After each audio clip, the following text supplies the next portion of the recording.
Okay. So, this is my last time to come before the council. Well, not my last. John says I'm coming again. But it's my last time to come and talk with you about the library at Lakewood. And you know we have two libraries in Lakewood. We have one at the big library down there, Lakewood Library, which many people know was the Tensler Library. And it was our first large building in the county and just celebrated its 50th anniversary, which I'm preempting my stuff. And then we also have the Tillicum Branch Library in the Tillicum Community Center.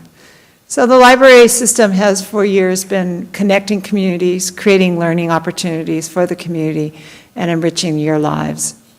I have people ask me all the time, believe it or not, if anybody still uses the library. Jason's smiling, he knows they do.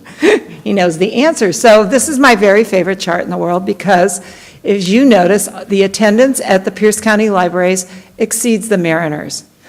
And quite a lot of sports teams, because most people think that everybody goes to sports and not to the library, but they go to Pierce County Libraries, so that's terrific.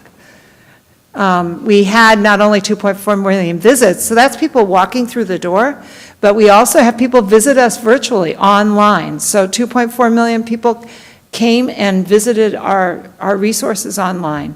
We have 1.4 million materials and 6 million checkouts. So that shows that our materials are going out over and over and over again. This was a big year for Pierce County Library. You might recognize me, you might recognize the lady to my right.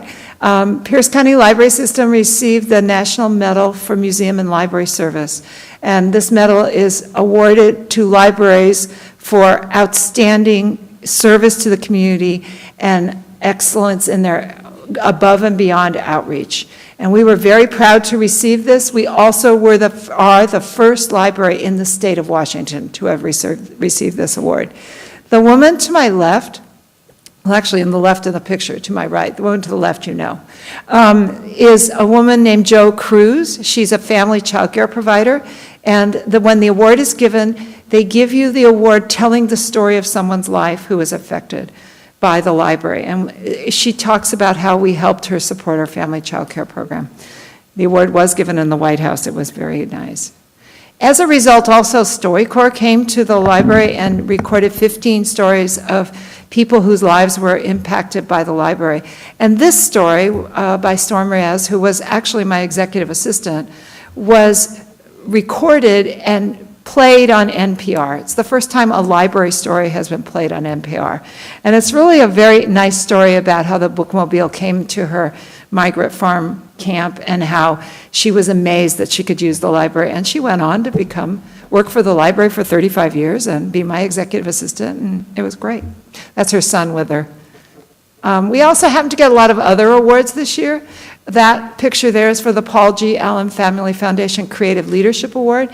That award was actually for how we cut our book budget, $1 million. We also got an Urban Library Council Innovation Award for that same project. And then we received 2 very special awards from community organizations for our partnerships with those organizations. Tacoma Community House for our citizenship classes their citizenship classes that they provide in our branches, and Emergency Food Network for the food drives that we do with the PC Reads program. So one of our major focuses is children and families. And the library is really a great place for children and families to get ready for kindergarten, to prevent summer learning loss, to support grade level reading. And this year we've added STEM, and the A is for STEAM because some people think it should be science, technology, engineering, art, and math. If you haven't heard that before. So the library is the place to come as a kid, or even an adult, during the summer to learn. We're the only free program available, and we promote children learning during the summer. So for one thing that children need to do, 3 things they need to do to keep their learning skills up and not fall behind in school and even move forward. So when they come back to school, they're in a better place than they were at the end of the school year. First thing is they should consistently read. We actually track how many hours they read. They should have free learning opportunities. So we provide many programs, free programs for children that incorporate learning as a part of the program. And then parents should be involved with what the children are doing. And this year we've incorporated parents in many of the programs and actually have a method for parents to be involved in the summer reading program. Last year, 35,000 children, over 35,000 children participated in the program. We had 438 programs.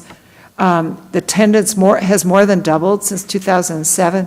We're going to even increase the programs more in 2014. And this year we have an interesting partnership with the University of Washington where their science-oriented faculty is going to come and make presentations about what the careers are that you can go to college for, and then children and their parents can enter a drawing, and they can go to UWT campus, one of them will get to go, and meet the mascot, Hendrix, which is a dog. One of the programs that we started this year was block play. Now, this is a preschooler, and block play is a really great STEM-related activity that helps very young children develop not only science and math skills, but social skills, language skills, and ability to communicate well. There are actually 7 developmental levels of block play. One of them is carrying the block around, obviously. Second one is piling them up, then making circles, and then I don't know the others, but that one is clearly a very advanced level of block play, and that shows a child who's doing that. We do that with ECAP programs. We bring them to the library. We got another grant where we give the kids that are involved in that a little bag of blocks so they can take them home and play blocks with their parents. We also this year set up a digital kids website. This is like a good housekeeping guide to apps for kids. There's a little card in your packet about it, so it evaluates all the apps that are available for children, tells you a little bit about how to use them with the child, and then where they are available. New this year, we're just about to roll it out, is Science to Go. We got a Paul G. Allen Foundation grant for that. They sort of show up a lot in this thing, you'll know. And we're doing backpacks for kids. 2 age groups, the kindergarten age level and then the older second and third grade level. And they're going to have in them 4 books on a science topic. So it might be the sea, and then there'll be, or rivers or something, and then there will be an activity sheet to go with it so that the kids can do activities with their parents related to the science information. We have a fabulous advisory committee that include faculty from the universities around here and also from the Pacific Science Center. And the really new thing today, which Jamie is involved in, one of our library staff, we have Jamie Prothero and Kim Archer, who is the manager of the Lakewood Library, is Scout. Scout is an interactive game for families and adults to learn about your community and about the library. This is the first library game for adults, and it's oriented towards helping them learn about what materials we have in the library and more about the resources. So you might enter the game and decide you want to find a book on a particular topic, and you can go into the library and there'll be little scout markers on the shelves so you can find out where the thing is, and you actually do earn badges, and people who sign up for a Scout get a cool book bag. I should have brought it. The first 2,500 people, I got one. I didn't sign up either, that was bad. But anyhow, it's quite nice. It also was funded with a Paul Allen grant, and we're very excited about it. The other interesting thing is we have not really publicized it, and we already have how many, Jamie? Over 1,200 people have signed up, and they're rapidly playing it. As you know, for the last few years, we've done a lot to increase our job and business resources, helping people who are looking for jobs. We have such things as an interactive online resume helper, where someone will be able to help you as you develop your resume. This year, we've added something new, and that's the Microsoft IT Academy. So we have Microsoft training for the different Microsoft software, and they take you through step by step how to operate the software. It is free, and it is the same training they use for certification. We don't provide the certification. Someone would have to pay for it. But it's a great way to, as an individual, increase your skills, somebody looking for a job, increase your skills, or even some people have talked to me about having their small business staff take them. All you have to do is come in the library, get a code, go away to home, at home or your work and do the program. And of course, we offer the website. We have resources available 24/7. The Job and Business Center and the Military Connections website has been around for a while. We do that where we collect specialized resources of interest and importance to military. And this year, it's not on here because we've just started it, but Jamie and David Seckman, correct, from Lakewood are working in partnership with Rally Point 6, teaching classes at that site, correct? We're very excited about that. We also provide online homework help. Kids can access a tutor online, and they'll provide them help with their homework. I guess a lot of the help questions are math. They're usually about 6th, 7th, and 8th graders. As you can see, there was over 75,000 sessions last year. And we have lots more than books, like we have free passes to museums, the History Museum, Museum of Glass, Tacoma Art Museum. Two very unusual new things that we added this year. We added Zinio, which is downloadable magazines. So you can actually download a magazine on your iPhone or your iPad. And there's no waiting for it. There's 84 titles. You read them and you keep them as long as you want them all out there on your iPad. Another exciting one is Hoopla, which downloads music, movies, and TV shows. Those actually automatically return, so after a few weeks, they disappear off your device. And this shows you how much our ebooks and downloadable audio and songs have been circulating. The circulation and use of those has grown quite a lot in the last few years. This is only the last year. We particularly see a big growth after Christmas when people get Kindles and iPads or whatever. We have a pretty large collection, and it's heavily used. We are out in your community. We go to the school fairs, open houses. We go to the homeschool convention. We go to business fairs. We're going to be involved in the Maker Fest, which is out in the community. We serve adult care facilities, child care facilities, and we provide training that is STARS certified for child care providers. We provide materials for homebound. And we work in partnership with community agencies. First Five Fundamentals is the group that serves, coordinates services for early learning. Our youth services coordinator is co-chair of that organization. We are in partnership with Tacoma Pierce County Health Department. We worked with them in collaboration to register people for the Affordable Care Act, and Workforce Central works very closely with us and provides training, job-seeking training in our branches throughout the system. Just a little bit of money. We have a sort of odd pie chart. You were talking about the budget. 96% of our revenue is property taxes. We really have no other way to collect money except fines, and that's that little 2.32% wedge there. And this is how it's spent on library service, open hours and services to the public, materials, maintenance of the buildings, and technology. This chart shows what's happened to our budget in the last few years. Just like everybody else, we have experienced a decline with the economy. We've lost about $4.5 million in revenue over the last 5 years, but because of the increased costs in operating, we've had to cut the budget $7.5 million. And I am really, really proud of the fact that we have maintained open hours, we maintained services, and we've even leveraged private funding to provide new and exciting and innovative activities. We have a lot of support from our community. We have volunteers, donations from our friends of the library, and I bet there's even more than that. We record as much as we can get, and our active foundation. This year, actually, the foundation did fundraising, and well, that may show up later. I'll wait. I hope I don't forget it. This shows activities at your Lakewood Library.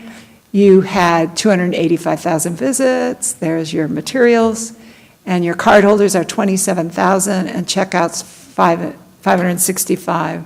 And 7,000 volunteer hours. You have very active volunteers there, the, quote, mold patrol in the cellar that keeps the book sale together. Unfortunately, I don't think this data includes Tillicum Library. I don't know why. This summer in the summer reading program, kids read 5,000 hours at the Lakewood branch. Here's some of the activities that took place at Lakewood. And one of them was the 50th anniversary. Mr. Branstad attended and spoke.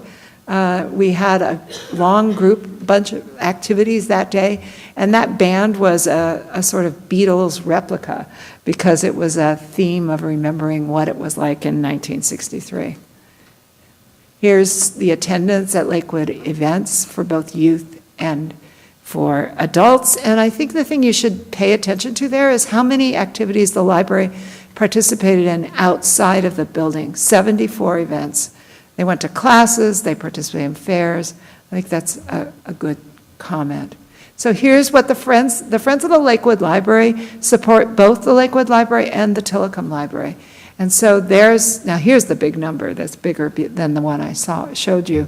There's their book sale donations. They raise money and provided for events because the Friends support a lot of the special programming, both at Lakewood and Tillicum.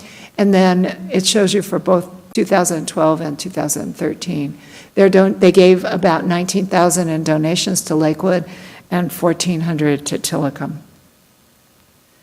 In Lakewood, here are some of the improvements. We added 2 new computers for kids. We did some more tablets and did some computer tables to improve the library. One of the things this doesn't show you is that this year in the Lakewood Library, we dedicated a space for Steve Albers, the Steve Albers space for early learners. Steve and Donna have been long donors to the library, and they were very passionate about early learning. And we were able to do a really nice fundraising campaign a couple of years ago to improve that area of the library, and that we dedicated it within the last year. So I want to thank you all for your support of the library. I've been here. I will be celebrating my 20th year in Pierce County on the 1st of October. It's been a great time, and I've really enjoyed serving you and working with all of you.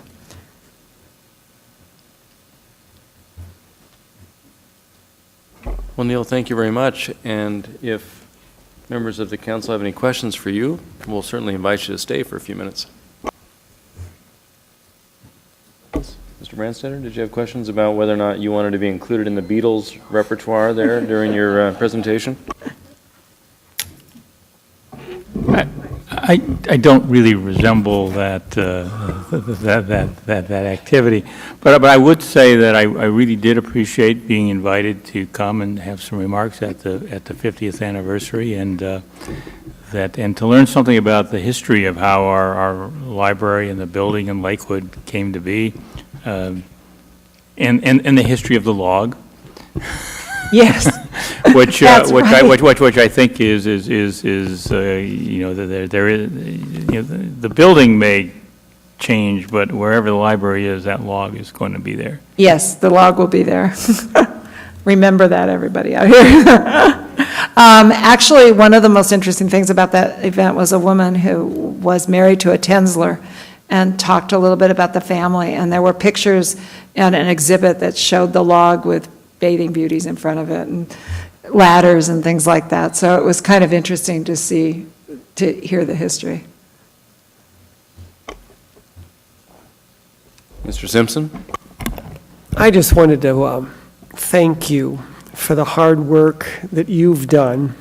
And I'd also like to thank you and the staff for this presentation. This was very, very well done. Okay.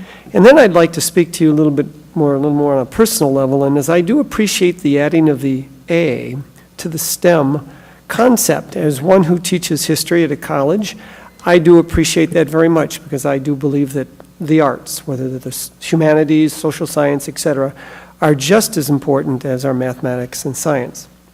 But again, all kidding aside, and leaving the Beatles reference aside and more referencing maybe perhaps Van Halen, you have done an outstanding job, ma'am, and it has been a privilege to sit here tonight and listen to your presentation. Well, thank you. I'm glad you enjoyed it.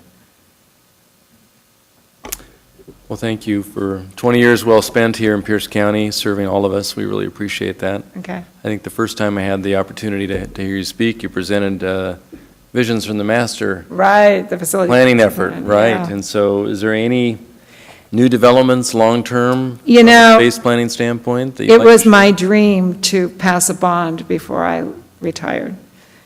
I don't want to wait till I'm 80. So actually, what I've been doing in the last few months is refreshing the board on the facilities master plan, making them very familiar of it, and walking through with them some of the issues that relate to an election. I think you know, or maybe you don't know, do they know?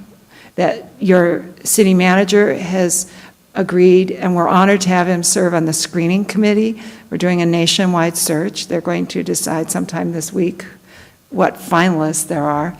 And one of the things that I want the board, and the board does want to be ready to know what to be doing with a facilities bond, because we do have great needs in our buildings. Only last 2 weeks ago, one of the board members said, but your collection size per capita is so small. It's so much smaller than anybody else. And we said, space. Space. We don't have room for books. We need to have enough room for chairs. So it is a concern. And you definitely know about that. Well, thank you very much. We wish you very Thank much you. success and goodwill in your future. Okay. We look forward to seeing you around. Thank you, Neel. Okay.